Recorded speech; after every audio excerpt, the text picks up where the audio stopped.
Please welcome Congress Heights Executive Director and President, Monica Ray.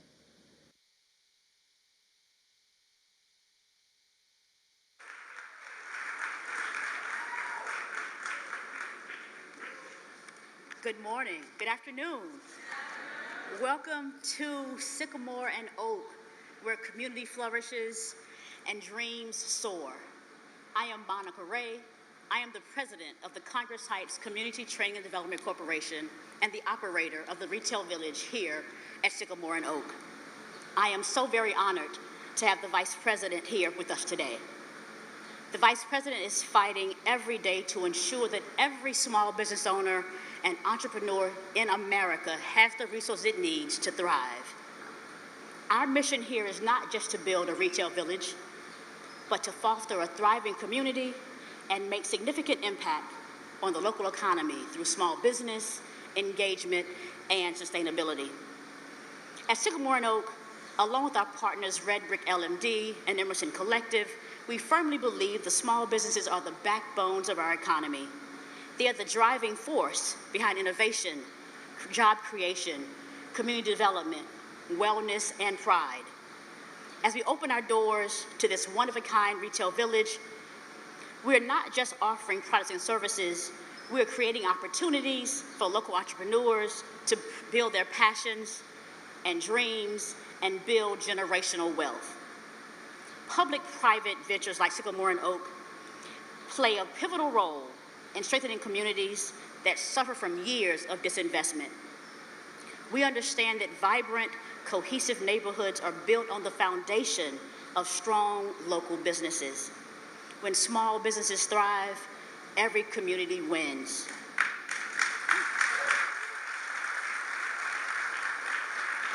Local entrepreneurship increase, local job opportunities increase, the entire community benefits from unique goods and services, and overall quality of life improves. Our commitment to community goes beyond bricks and mortar, or in this case, mass timber. We envision Sycamore and Oak as a hub of innovation and collaboration, where ideas are formed and partnerships are forged. But we cannot achieve this vision alone.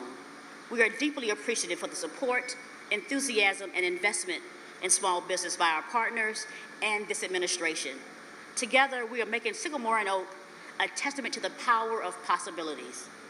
The project is not just a place to shop. It is a symbol of what can be achieved when communities and investment align. That's why we're grateful to have the Vice President here with us today. Investing in small businesses and entrepreneurship has been a priority for her since she served in the Senate. As a U.S. Senator, she fought to secure $12 billion of community banks, which predominantly support rural, minority-owned, and women-owned businesses. As Vice President, she launched the Economic Opportunity Coalition, a public-private partnership that will invest tens of billions of dollars to create opportunity in historically underserved communities. Building on legislation she helped to pass as a senator, the Vice President has announced the investment of more than $11 billion for community lenders to help people build businesses. Give it up. So it is my honor and pleasure to introduce to you Vice President Kamala Harris.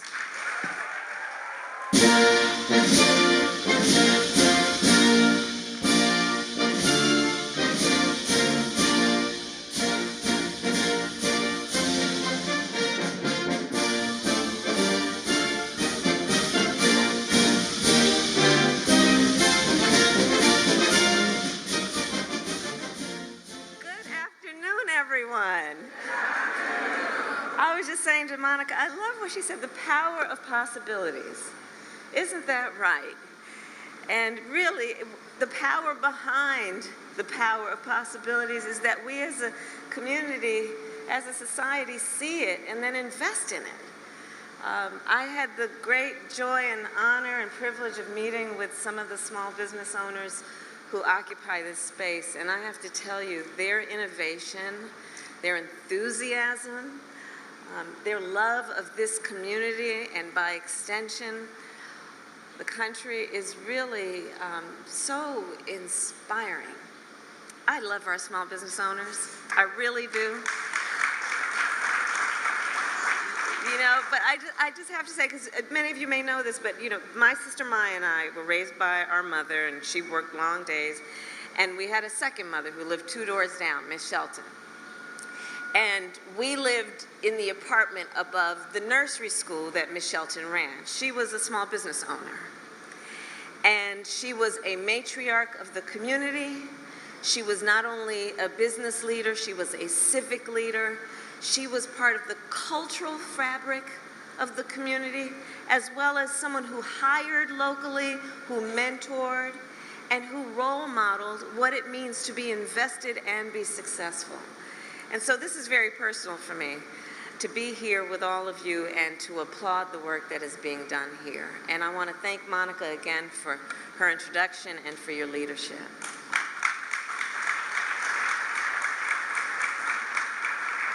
And of course, it is good to be here today with so many incredible leaders. I see so many. I could spend all afternoon mentioning who you are, but I will not do that in case I overlook anybody in particular. But I will say that, in particular, I do want to thank the leaders of our Commerce Department and Deputy Secretary Don Graves and Undersecretary Don Cravens. We've been working a lot together over these last couple of years, and they really are extraordinary. They've been traveling the country and really inspiring so much of the work we have done as an administration. So I thank the 2 Dons for all that you do. Thank you. Good.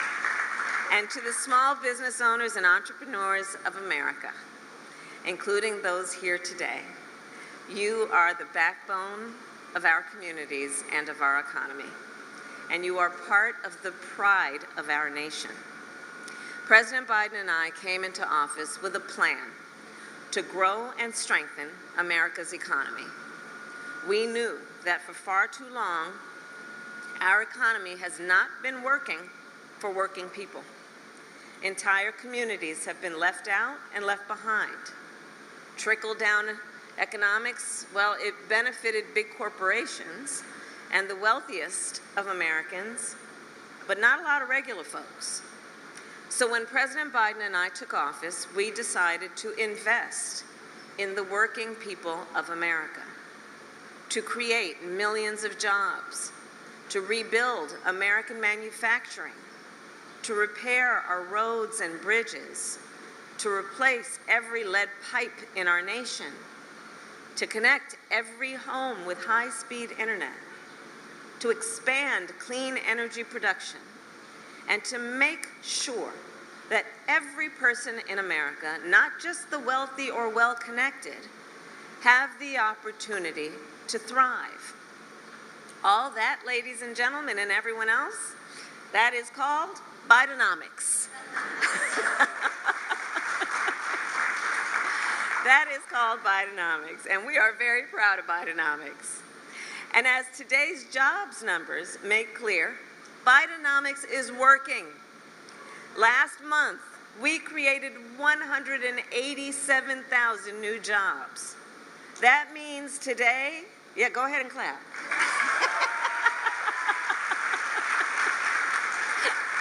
I don't want to step on the applause. That means today 187,000 more Americans are able to go to work, to provide for their family and invest in their future. Today's numbers reflect the point that President Biden has made many times. America's economy is strong and experiencing stable and steady growth. In fact, since we took office, we have created more than 13 million new jobs. In 2.5 years, we have created more jobs, more new jobs, than any other administration has created in 4.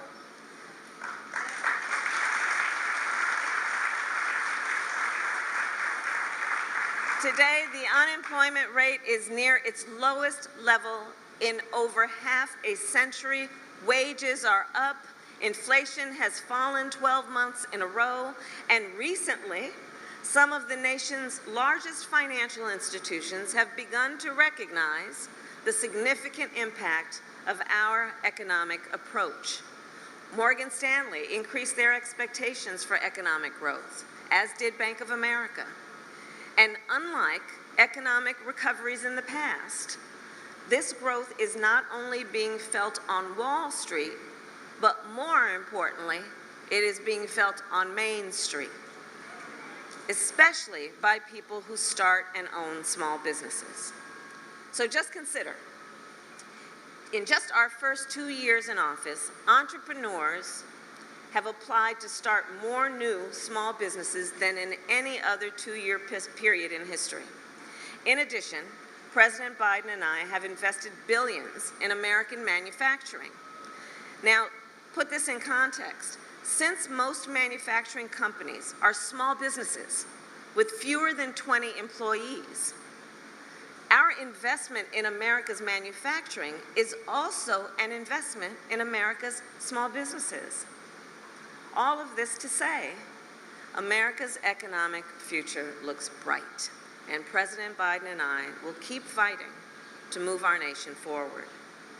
And that includes expanding support and access to capital for small business owners. So many of you may know, as Vice President, I have traveled our nation from rural Louisiana to small towns in New Hampshire to Indian country to meet with small business owners and entrepreneurs.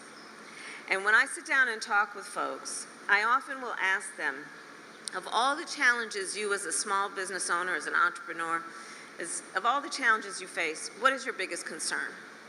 And almost to a one, the answer they will give me is access to capital. They either want to start a business or they want to grow a business, but don't have the relationships with the big banks. And so for years, we have worked to expand investment in community banks.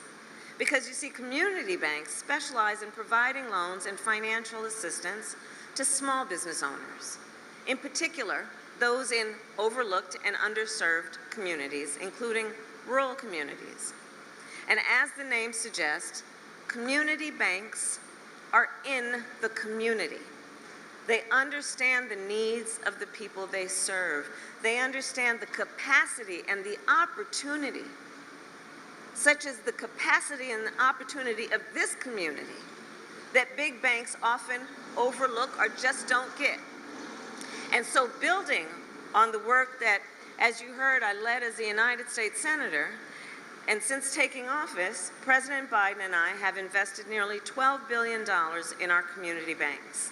And last year, I was so proud to convene consumer banks, investment firms, technology companies, and philanthropies to launch a first-of-its-kind public-private partnership in support of our small businesses.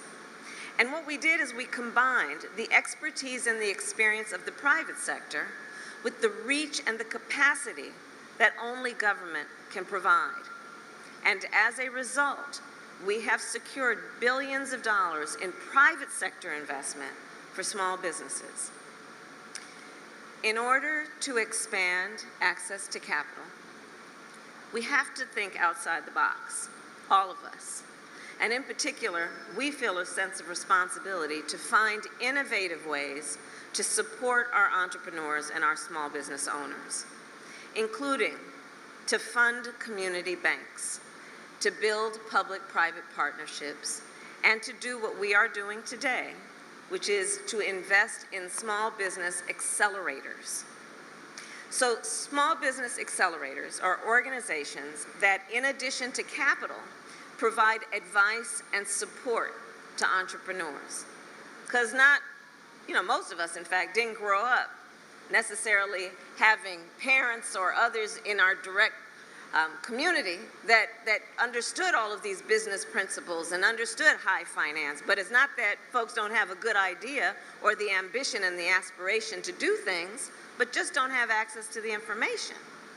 So basically, a small business accelerator is a one-stop shop for small businesses to succeed.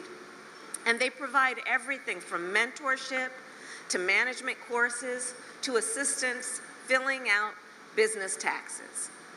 And so today I am proud to announce that we will invest $125 million in 43 small business accelerators.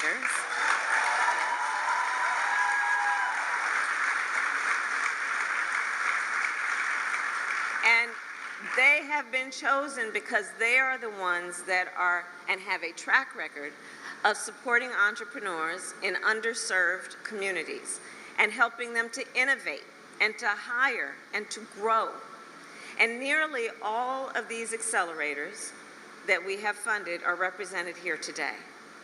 And because of these additional resources, these accelerators will be able to extend capital and support to thousands more entrepreneurs and startups to take full advantage of the investments we have made in our nation over the past 2 years.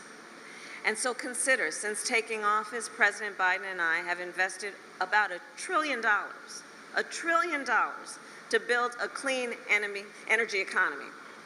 $1 trillion to build and grow a new economy, a clean energy economy.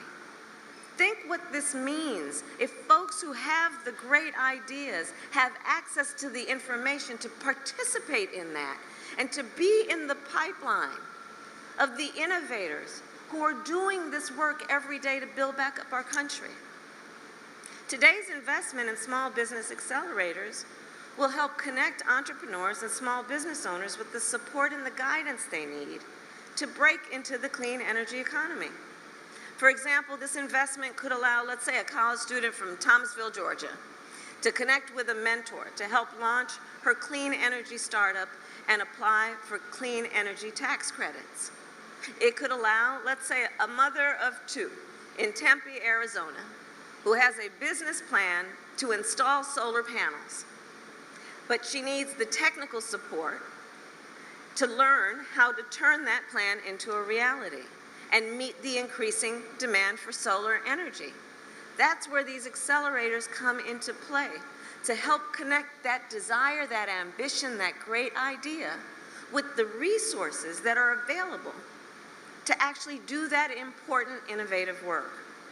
This investment, for example, could allow a veteran who owns an auto repair shop in Milwaukee to access the capital he needs to buy equipment to repair electric vehicles. I've visited with some of these innovative small businesses. And you know, it was interesting. I met with one young innovator who was talking about how he was setting up this company to actually work on electric vehicles and electric batteries. And I said, well, tell me about the people who are working with you. And he said, well, we refer to them as technicians. I said, you mean mechanics? That's what we're talking about. We're talking about skills that exist, but what we're doing to upgrade those skills to meet the demands of new economies. And so through this investment and our whole Invest in America strategy, President Biden and I are working to make sure that small business owners and entrepreneurs have every type of support they need to grow. Because as Bidenomics continues to demonstrate, when we invest in the dreams, the ambitions of small business owners and entrepreneurs, it creates opportunity and prosperity for us all. Thank you all. May God bless you. May God bless America.